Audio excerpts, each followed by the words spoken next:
The flu typically occurs in winter months, anywhere from November out until March, sometimes April. So that's the period in which you're most vulnerable. And so ways to prevent this is to starting with is getting a flu shot.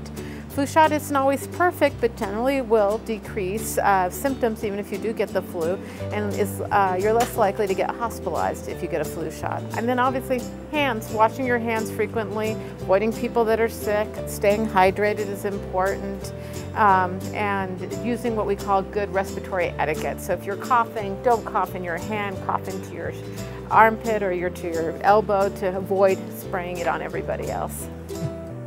The flu itself has very specific symptoms associated with it. High fevers, body aches, feeling of fatigue. Sometimes you might start getting a cough and runny nose, but typically it's more systemic. Generally it's the whole just feeling of, I've like run a marathon, but you didn't really run a marathon.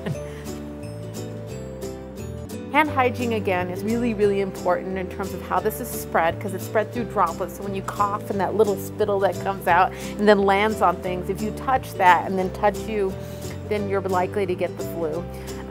There are times in which it's appropriate to get what we call prophylaxis. So you would actually get pills that would normally treat the flu to also prevent you from getting it. And that would be something that you would want to talk to your doctor about. Obviously, if you've got the flu, you really probably don't want to go to work. That's probably one, is stay home. Drink plenty of fluids, making sure that your inclination when you feel bad is often to stay in bed and do nothing else. So making sure that you're keeping up on your fluids. If you're having any trouble breathing, any shortness of breath, you find that you're wheezing, then you probably need to see your doctor. And it's probably a good idea to call ahead so that you're not sitting in the waiting room potentially getting other people infected.